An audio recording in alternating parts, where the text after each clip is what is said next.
काम किया है, उनके भविष्य के साथ सरकार ने खिलवाड़ किया है। उनको 4 साल की नौकरी पर रखकर और उसके बाद फिर ये मालूम नहीं है कि किस व्यक्ति को सेना में रखना है, किस व्यक्ति को सेना में रखेंगे। इस वजह से जो देश के यूथ हैं उनमें उनका जो रुझान है, सेना में जाने का जो रुझान था, उस रुझान में गिरावट देखने को मिली है। और ये जो गिरावट देखने को मिली है, सेना में जाने का जो यूथ का जो रुझान है, वो रुझान में गिरावट देखने को आई है, अगर ये कहीं ना कहीं एक देश के लिए एक चिंता का विषय है, एक हम सभी के लिए विचारणीय विषय है। अग्निवीर योजना में जो भी सैनिक भर्ती होकर पहुंचते हैं, अगर उन्हें कुछ होता है तो उन्हें गॉर्ड ऑफ ऑनर से हम बोलते हैं, वो भी नहीं इस योजना में है। अगर कल को बाई चांस देश की सेवा करते करते एक सिपाही सेना का अगर शहीद हो जाता है तो उसे राष्ट्रीय सम्मान के साथ विदा भी नहीं किया जा रहा है। कि देश के हर एक सेना का जो सिपाही है, उसके मन में एक भाव होता है कि अगर बाई चांस वो शहीद हो जाए तो उसका पार्थिव शरीर देश के तिरंगे में लिपटा हुआ हो। ये हर एक सेना के सिपाही के अंदर एक भाव होता है कि अगर वो बाई चांस शहीद हो जाए तो उसका जो पार्थिव शरीर है वो तिरंगे में लिपटा हुआ हो, और उसकी जो विदाई है, आखिरी विदाई कहें या उसकी आखिरी इच्छा भी ये होती है कि उसे राष्ट्रीय सम्मान के साथ उसका अंतिम संस्कार हो। तो इसी परिप्रेक्ष्य में मैं देश के नौजवानों से, देश के जो युवा हैं, उनसे कहना चाहता हूँ, विशेष रूप से सेना के जवान, जिनके लड़के, जिनके पापा, जिनके भाई, जिनके रिश्तेदार सेना में जो भी हैं, उनका सेना में है या सेना में जाने का भाव रखते हैं, उनका एक भी वोट बीजेपी को नहीं जाना चाहिए। इसकी एक खास वजह यह है कि ये आपके लिए एक ऐसी योजना लेकर आए हैं, वो भी देश की सेना को ठेका पे उठाने का काम है। आपको 4 साल के लिए करेंगे, फिर भी ये कंफर्म नहीं है कि किस व्यक्ति को सेना में रखा जाएगा, किस व्यक्ति को सेना में नहीं रखा जाएगा, ये भी बात कंफर्म नहीं है। इसी के संबंध में इंडिया गठबंधन है, चूंकि इलेक्शन का वक्त है और आम जनता का जो महत्वपूर्ण जो हथियार है वो वोट का अधिकार है, और इंडिया गठबंधन ने कहा है कि अगर इंडिया गठबंधन की सरकार बनती है तो वो सेना की भर्ती वैसे ही होगी जैसे पहले होती थी।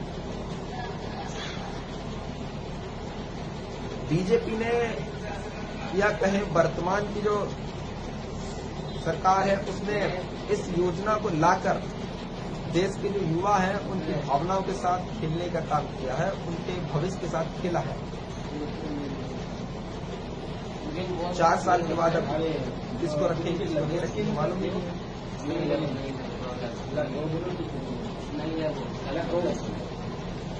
और मोदी जी कहते हैं मैं देशभक्त हूँ, मैं राष्ट्रभक्त हूँ, मैं राष्ट्रवादी हूँ। मोदी जी, आप देश की सेना की भावनाओं को ठेस पहुंचा रहे हैं, ये कैसा राष्ट्रवाद है? आपने देश के युवाओं के साथ ये अग्निवीर योजना जैसी घटिया पॉलिसी लाकर देश के युवाओं के साथ खेलने का काम किया है, उनकी भावनाओं को ठेस पहुंचाया है। जो देश के युवा हैं, उनका सेना के प्रति जो रुझान है, उस रुझान में गिरावट देखने को आई है। ये आपका कैसा राष्ट्रवाद है? आपने इस मुद्दे पर एक भी बार शायद है अपने मन से विचार नहीं किया है? उनकी जब बाई चांस डेथ हो रही है, अगर कोई अग्निवीर योजना में सिपाही भर्ती होता है और अगर वो शहीद हो जाता है तो उसे राष्ट्रीय सम्मान के साथ विदाई नहीं उसकी हो रही है। ये एक आखिरी, हर जो सेना के सिपाही है, ये उसकी आखिरी इच्छा होती है। आपने उस सिपाही की आखिरी इच्छा तक का ध्यान नहीं रखा है। ये आपका कैसा राष्ट्रवाद है? आपका राष्ट्रवाद बहुत ही झूठा है, आपका राष्ट्रवाद है ही नहीं। आपने जो जनता को बेवकूफ बनाने की बात जो की है, कभी आप बात करते हैं कि आपका मंगलसूत्र छीन लिया जाएगा। ये मैंने मोदी जी का अभी का एक लाइव शो देखा था। आप मंगलसूत्र छीनने के माध्यम से क्या आप दिखाना चाहते हैं? मतलब ये दिखाना चाहते हैं कि आप हिंदू मुस्लिम में बांट कर वोट हासिल करना चाहते हैं जनता से। मेन मुद्दा आपका ये है। अब मैं आपसे पूछना चाहता हूं, जब कांग्रेस सरकार थी 70-65 वर्षों तक रही, तो क्या लोगों के मंगलसूत्र लोगों के छीने थे? क्या नहीं छीने थे। आप जो है जनता में धर्म की भावना फैलाकर उनका वोट हासिल करके बस आपका मकसद है कि आप सरकार बनाना चाहें। लेकिन यहाँ मैं और भी हमारे जो साथी हैं, वो जनता को जागरूक करने का काम कर रहे हैं। और मैं जनता से कहना चाहूंगा, आपके पास जो हथियार है सरकार से लड़ाई,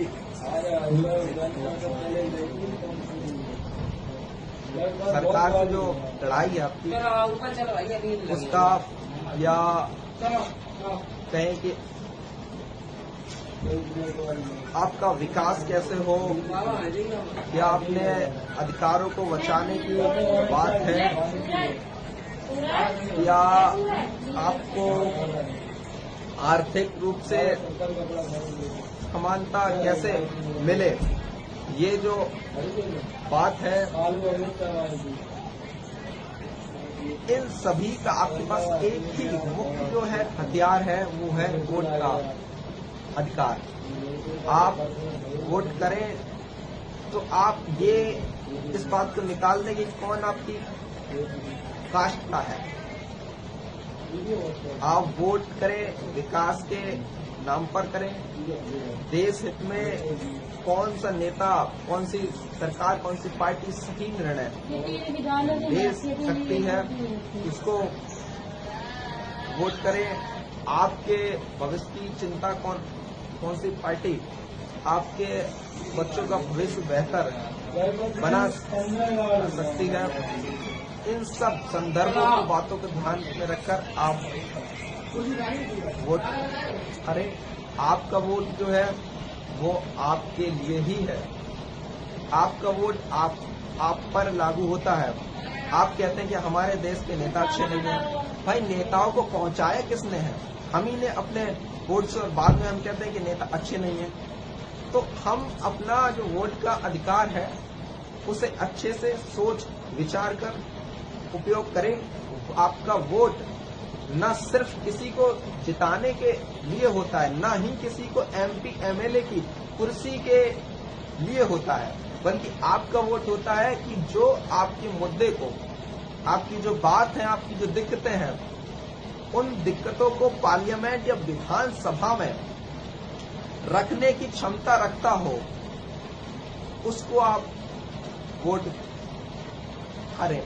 वोट न सिर्फ किसी को जिताने के लिए होता है, जो आपकी स्थिति क्या है, आपकी स्थिति से जानता है कि इनके बीच जो है ये दिक्कत है, उस दिक्कत को सॉल्व करने के लिए आप किसी व्यक्ति को एमपी एमएलए बनाते हैं, ना कि उस व्यक्ति को एमपी एमएलए इस वजह से आपने वोट करते हैं कि वो 4 पहिया की गाड़ी लेके घूमे, रुतबा दिखाए। हालांकि जब वो एमपी बन जाता तो ये सब चीजें उसे मिलती भी हैं, भाई वो एमपी है, मिलेंगी, चाहे कौन सी बात है, लेकिन इसका मतलब ये नहीं है कि आपने जो वोट दिया है उसे एक एमएलए बनाने के लिए है। आपने को जो वोट है वो इस वजह से दिया है कि ये जो हमारी दिक्कतें हैं ये सुलझाए, और देश हित में जो निर्णय सही है उसका निष्पक्ष और निर्भय होकर उस पर अपनी बात रखने का काम करें। इलेक्शन का माहौल है, आप अपने वोट को सोच समझकर वोट करिएगा, क्योंकि आपका ये वोट आपके 5 साल के विकास, दशा और किस ओर आप जाएंगे, इस बात को सिर्फ आपका वोट तय करेगा। आपकी ये जो उंगली है ये आपके भविष्य और पूरे देश का भविष्य तय करेगी। तो आप इस उंगली का इस्तेमाल अच्छे से करिए, देश हित में वोट डालकर वोट करें और अपने हित में खुद करें। इसी के लिए मैं अपनी बात को, मैं अपने वक्तव्य को, इस वक्तव्य को यहीं खत्म करता हूँ। मैं उम्मीद करता हूँ आपने मेरे वक्तव्य को सुना। आपके इसके लिए बहुत बहुत धन्यवाद। Thank you so much. धन्यवाद। जय हिंद।